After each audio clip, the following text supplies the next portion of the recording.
রোজা রাখা। বলেন সুবহানাল্লাহ। আরেক জায়গায় 185 নম্বর আয়াত আল্লাহ পাক বলেছেন, শাহরু রমাদান আল্লাযী উনজিলা ফীহিল কুরআন। এটা হলো সেই মাস যেই মাসে আমি আল্লাহ পাক নবীর উপরে আল্লাহ পাকের 30 পারা কোরআনটা নাজিল করে দিয়েছে। সুবহানাল্লাহ। কেন? হুদাল লিন্নাস। এই কোরআনের সংস্পর্শে যদি কোনো হিন্দু আসে, কোনো বৌদ্ধ আসে, কোনো খ্রিস্টানও আসে, যদি কোরআনটাকে মানতে চায়, বুঝতে চায়, আমার আল্লাহ পাক বলছেন অবশ্যই ওই মানব সম্প্রদায়কে আমি আল্লাহ পাক কোরআন দিয়ে হেদায়েতটা দান করে দেব। সুবহানাল্লাহ। এই যে আয়াতে কারিমা দুইটা তেলাওয়াত করা হলো, একটা হলো 183 নম্বর, আর একটা আয়াতে কারিমা হলো 185 নম্বর। এই দুইটা আয়াতে কারিমা নির্যাসিত করলে, ব্যাখ্যা বিশ্লেষণ করলে রোজার শিক্ষা 10টা বের হয়। রোজার শিক্ষা কয়টা বের হয়? 10টা।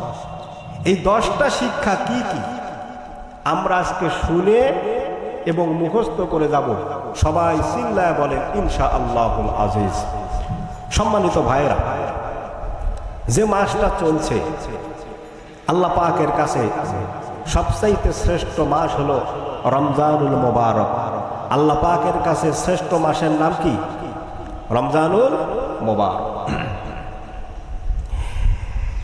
এই রমজানুল মুবারকটা আল্লাহ রাব্বুল আলামিনের কাছে প্রিয় হওয়ার কারণটা কি? আল্লাহ পাক বাকি 11টা মাসটাকে কেন গুরুত্ব দিলেন না? রমজানুল মুবারকে আল্লাহ রাব্বুল আলামিন কেন গুরুত্ব দিলেন, কেন মহত্ব দান করলেন? এর কারণ হলো আল্লাহ রাব্বুল আলামিন অন্য মাসে কোরআন নাজিল করেন নাই, বরং আল্লাহ রাব্বুল আলামিন রমজানুল মুবারক আল্লাহর কোরআনটা নাজিল করে দিয়েছেন। বলেন সুবহানাল্লাহ। এই কোরআনের মর্তবা কেন হলো আল্লাহ পাক সেটাও বলে দিয়েছেন।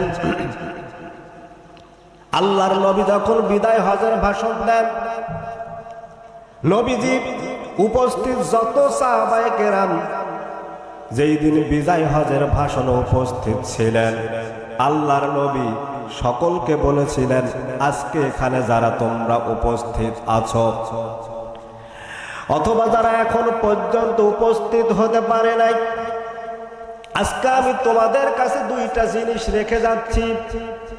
একটা হলো আল্লাহর কোরআন, আর একটা হলো নবীজির হাদিস।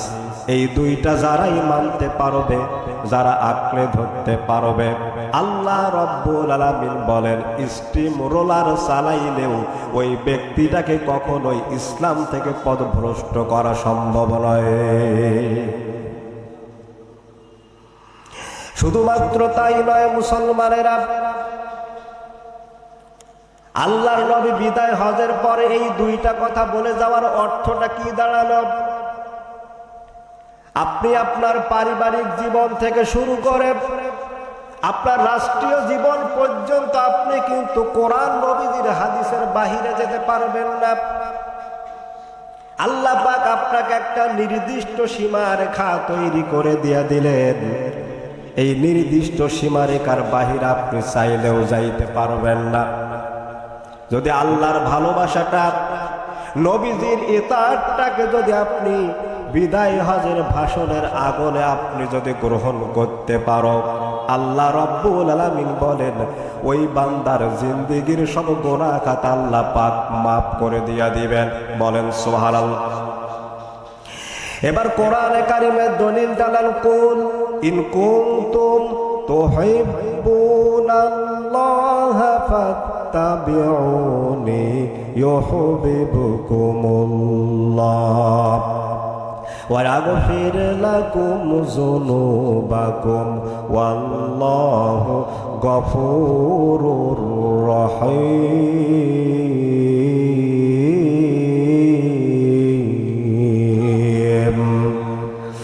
আল্লাহ পাক এখানে বড় কাপ এবং লাম দিয়ে বলেছেন কুল, হে নবী আপনি বলে দেন, ইন যদি তুহিব্বুনাল্লাহ, তোমরা আল্লাহ পাকের ভালোবাসা পেতে চাও, আল্লাহকে ভালোবাসতে চাও, আল্লাহর দিন যদি মানতে চাও, নবীজির আদর্শ যদি তোমরা মানতে চাও, তাহলে অবশ্যই তোমরা আল্লাহর নবীর ইতাআত করো, অনুসরণ করো। এখন এখানে তাবউনের ব্যাখ্যায় মুফাসসিরিনে কেরামরা বলেছেন, তাবউন শব্দের অর্থ হলো অনুসরণ করা, অনুকরণ করা।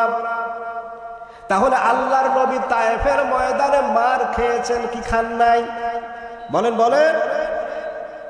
নবীজি এমন ভাবে তায়েফের ময়দানে রক্তাক্ত হয়েছিলেন, জিব্রাইলকে আল্লাহ রাব্বুল আলামিন নবীজির কাছে পাঠিয়ে দিলেন।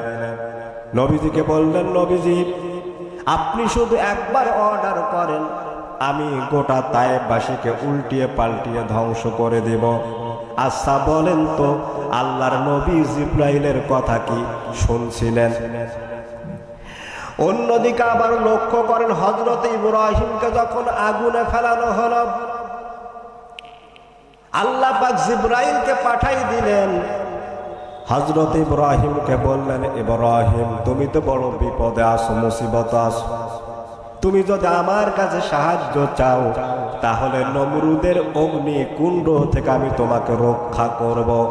আচ্ছা বলেন তো, ইব্রাহিম জিব্রাইলের কাছে সাহায্য চাইছিলেন কি?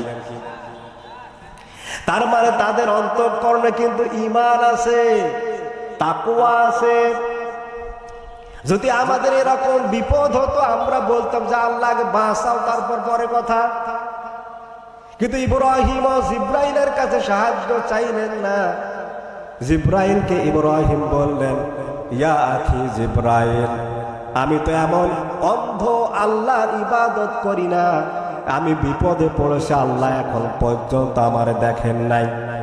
বরং আমি যদি নির্ভরটা আল্লাহর উপরে হয়ে থাকে, বিপদ যত বড়ই হোক না কেন, ওই আল্লাহ, আমার বিশ্বাস আছে, আমাকে অবশ্যই অগ্নিকুণ্ড থেকে বাঁচায়া দিয়ে দিবেন।